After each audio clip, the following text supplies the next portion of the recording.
इसी साल 31 मई को इफ्को के 50वें वार्षिक सम्मेलन में दुनिया का पहला नैनो यूरिया लॉन्च हुआ। जी हाँ, दुनिया का पहला नैनो यूरिया इंडिया में लॉन्च हुआ।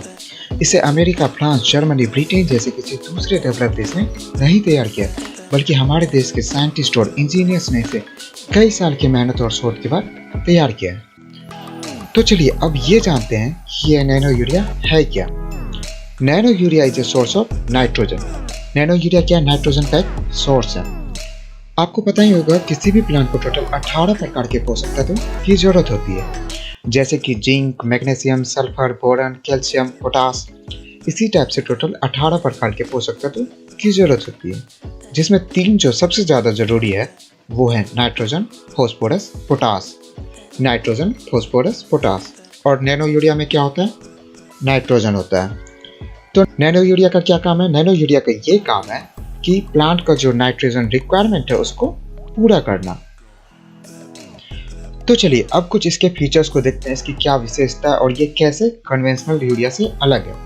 आपको पता ही होगा कि ये कन्वेंशनल यूरिया जो है 45 kg का बैग में आता है, 45 kg का आता है, जो कि हम रेगुलरली अपने खेत में यूज करते हैं। तो आइए देखते हैं कि ये कैसे कन्वेंशनल यूरिया से अलग है। क्या ये कन्वेंशनल यूरिया से बेहतर है या नहीं है? Number 1, the effectiveness of this urea is over 80%। इस नैनो यूरिया का इफेक्टिवनेस जो है वो 80% से भी ज़्यादा है। मतलब ये यूरिया ज़्यादा एब्जॉर्ब होगा। जितना ज़्यादा यूरिया एब्जॉर्ब होगा उतना ही ज़्यादा प्लांट को न्यूट्रिएंट सप्लाई होगा, यानी कि पौधे को पोषक तत्व मिलेगा। और जितना ज़्यादा पौधे को पोषक तत्व मिलेगा उतना ही ज़्यादा प्लांट का ग्रोथ होगा और उतना ही अच्छा उपज होगा। वहीं अगर हम कन्वेंशनल यूरिया की बात करें तो कन्वेंशनल यूरिया जो वो 40 से 45% ही एब्जॉर्ब होता है। अगर हम सिंपल शब्दों में कहें तो 40 से 45% ही पचता है, यानी कि डाइजेस्ट होता है। वहीं नैनो यूरिया जो वो 80% से भी ज़्यादा जो है वो डाइजेस्ट हो जाता है, एब्जॉर्ब हो जाता है, पच जाता है और प्लांट को ज़्यादा न्यूट्रिएंट सप्लाई होता है। Number 2, nano urea is less polluting than conventional urea. जैसा कि मैं आपको पहले भी बताया, कन्वेंशनल यूरिया जो वो 40 से 45% ही एब्जॉर्ब होता है। तो जो 55 से 60% बच गया रिमेनिंग पार्टिकल्स, वो कहाँ रहेगा? वो तो मिट्टी पे ही रहेगा, क्योंकि आप यूरिया का छिड़काव कहाँ करते हो? वो तो मिट्टी पे ही करते हो। तो उसमें से 40 से 45% जो वो एब्जॉर्ब हो गया, तो बच गया कितना परसेंट? 55 से 60% जो वो मिट्टी में ही रह गया। और उसमें क्या मिला होता है? केमिकल मिला हुआ होता है। तो वो केमिकल मिलित यूरिया जो है वो क्या करेगा? वो तो मिट्टी को नुकसान पहुंचाएगा, मिट्टी को दूषित करेगा। और कुछ पार्टिकल्स ऐसे भी होंगे, केमिकल मिलित पार्टिकल्स जो हैं वो मिट्टी के सहारे नीचे ग्राउंड वाटर तक पहुंच जाएंगे और क्या करेंगे? जल को भी दूषित करेंगे। तो कुल मिला के क्या हो रहा है? यहाँ पे मिट्टी और जल दोनों दूषित हो रहा है। और ये साथ ही साथ एयर को भी दूषित करता है। मैं आपको बताता हूँ कैसे। देखिए, जब आप यूरिया का छिड़काव करते हो शुरू में, तो उस टाइम क्या होता है? यूरिया जो है वो सबसे पहले अमोनियम में कन्वर्ट होता है। तो जब यूरिया अमोनियम में कन्वर्ट होता है तो उस टाइम क्या होता है कि केमिकल रिएक्शन होता है, और उस केमिकल रिएक्शन में बहुत सारे हार्मफुल गैस रिलीज होते हैं और वो हार्मफुल गैस इन्वायरमेंट में जाके एयर को भी दूषित करते हैं। तो कुल मिला के क्या हो रहा है? यहाँ पे जल, वायु, मिट्टी सब दूषित हो रहे हैं इस कन्वेंशनल यूरिया से। वहीं अगर हम नैनो यूरिया की बात करें तो वो 80% से ज़्यादा जो है वो एब्जॉर्ब हो जाता है, 80, 85, 90 तक एब्जॉर्ब हो जाता है। तो जो 10, 15, 20% बच गया वो कम नुकसान पहुंचाता है in comparison to conventional urea. Number 3, 1 bottle of nano urea is equivalent to at least 1 bag of conventional urea। ये एक 500 ml का जो बोतल आप देख रहे हो, ये कम से कम उतना ही काम करेगा जितना ये एक बैग 45 kg का काम करता है। तो आप इस 45 kg का बैग जो है उसको आसानी से आप इस 500 ml का नैनो यूरिया का बोतल से रिप्लेस कर सकते हो।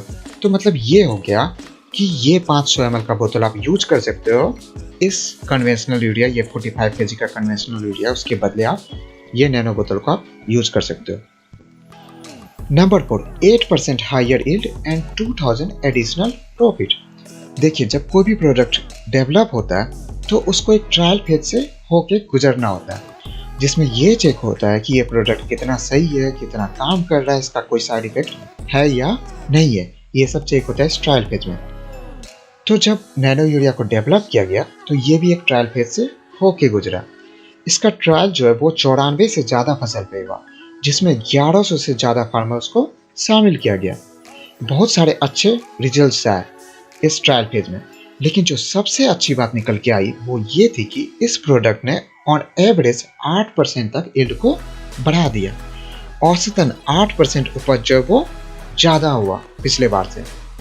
तो अगर बस यूरिया को बदल देने से उपज 8% तक बढ़ सकता है, तो इससे अच्छी बात क्या होगी। देखिए, आप यूरिया तो यूज करते ही हो, तो अगर उस यूरिया के बदले, कन्वेंशनल यूरिया के बदले अगर आप इस नैनो यूरिया को यूज करते हो और उससे 8% तक उपज ज़्यादा होता है, तो इससे अच्छी बात क्या हो सकती है।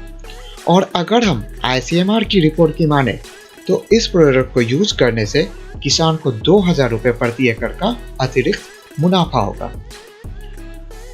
Number 5, it's easy to carry and store. आप इसे एक जगह से दूसरी जगह आसानी से ले जा सकते हो। जनरली खेत जो होता है वो शहर और बाजार से काफ़ी दूर होता है। इवन गांव में जो मार्केट होता है उससे भी मीलों दूर होता है खेत। अब ज़्यादातर किसान इतने अमीर तो है नहीं कि उनके पास कार या मोटरसाइकिल होगा। उनका मेन व्हीकल जो है वो तो साइकिल है।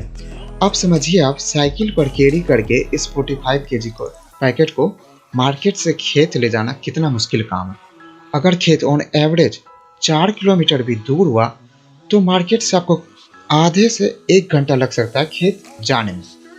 मतलब आपका आधे से 1 घंटा वेस्ट हुआ और साथ ही साथ परेशानी भी। लेकिन इस नैनो यूरिया को आप पॉकेट में रख के आसानी से साइकिल चला के खेत जा सकते हो। और दूसरी अच्छी बात यह है कि इस नैनो यूरिया को आप आसानी से कहीं भी स्टोर कर सकते हो। आप अपने रूम में भी रख सकते हो। लेकिन कन्वेंशनल यूरिया को स्टोर करने के लिए आपको एक गोदाम चाहिए जहां पानी नहीं पहुंचे, जहां नमी नहीं हो। Number 6, economical price. आपको क्या लगता है इसका प्राइस कितना होगा? मैं आपको इसके इतने सारे एडवांटेज बताया, जैसे कि ये ज़्यादा एब्जॉर्ब होता है, इन्वायरमेंट फ्रेंडली है, एक बोतल यूरिया एक बैग कन्वेंशनल यूरिया से ज़्यादा काम करता है, 8% ज़्यादा उपज भी देता है, आसानी से आप इसे एक जगह से दूसरी जगह ले जा सकते हो। तो अब आप ये बताइए कि इसका प्राइस कितना होगा। जब मैंने पहली बार इसके फीचर्स पढ़े थे तो मुझे लगा था ये 1000-2000 से कम का नहीं आता होगा। लेकिन इसका प्राइस जो है वो है सिर्फ 240 रुपये। सिर्फ 240 रुपये, यानी कि ये कन्वेंशनल यूरिया से भी 10% सस्ता है।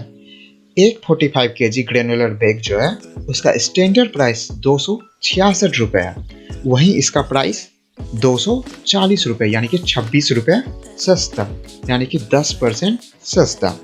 तो काम भी अच्छा और दाम भी अच्छा। देखिए, दुनिया में कोई भी चीज़ परफेक्ट नहीं होता, हर चीज़ का एडवांटेज है तो डिसएडवांटेज भी है। तो इसका भी कुछ ना कुछ डिसएडवांटेज जरूर होगा और आपका जानना बहुत ज़रूरी है। देखिए, ये नैनो यूरिया जो है वो नैनो मटेरियल से बना है और नैनो मटेरियल्स इतने सूक्ष्म होते हैं कि वो बिना माइक्रोस्कोप के नहीं दिखते।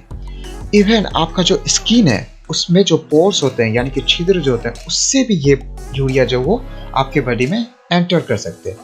यही बात मैं आपको बताने वाला था कि ये नैनो यूरिया बहुत सूक्ष्म है और आपके बॉडी में आसानी से एंटर कर सकते हैं, आपके नाक के द्वारा, आपके मुंह के द्वारा, इवन आपके स्किन में जो पोर्स होते हैं, जो छिद्र होते हैं, उसके भी द्वारा ये आपके बॉडी में एंटर कर सकते हैं। तो ये एक बहुत बड़ी प्रॉब्लम है, क्योंकि ये केमिकल मिलित होते हैं और ये अगर आपके बॉडी में एंटर कर गए तो ज़रूर आपके बॉडी को नुकसान पहुंचाएंगे। लेकिन जितने भी प्रॉब्लम दुनिया में उसका सॉल्यूशन भी है। तो इसका एक सिंपल सा सॉल्यूशन है। आप क्या करें कि आप मास्क पहन लें, ग्लव्स लगा लें और अपने बॉडी को जितना ज़्यादा से ज़्यादा हो सके ढक के रखें, स्प्रे करते टाइम और बोतल को खोलते समय। तो चलिए, मैं आपको बहुत सारी बातें बताने हूँ यूरिया के बारे में। ये यूरिया क्या है, क्या काम करता है, इसके एडवांटेज क्या है, डिसएडवांटेज क्या है। अब मैं आपको ये बताता हूँ कि आपको किन किन बातों का ध्यान रखना है यूरिया का छिड़काव करते समय। देखिए, पहली बात तो ये कि आपको इसका स्प्रे जो है सुबह या शाम में करना है। जब ज़्यादा धूप हो, ज़्यादा गर्मी हो, तो उस टाइम आपको यूरिया का उपयोग नहीं करना है। दूसरी बात ये कि अगर इसका स्प्रे करने के बाद 24 घंटे के अंदर अगर बारिश हो जाए तो आपको इसका स्प्रे दोबारा करना पड़ेगा। नंबर 3, आपको इसका स्प्रे जो है पत्तों पे करना है और सिर्फ पत्तों पे ही करना है, मिट्टी पे या बीज पे नहीं करना है। आपको इसका स्प्रे जो है सिर्फ पत्तों पे ही करना है। तो वीडियो अब खत्म होता है। अगर आपको वीडियो अच्छा लगा होगा तो लाइक कीजिएगा, कमेंट भी कीजिएगा और चैनल को सब्सक्राइब भी कीजिएगा। बहुत बहुत बहुत मैंने रिसर्च किया इस वीडियो को बनाने में, बहुत मेहनत लगा है, तो आप भी थोड़ा सा मेहनत कर लीजिए, लाइक कर दीजिए, कमेंट कर दीजिए और चैनल को सब्सक्राइब भी कर दीजिए। Thank you.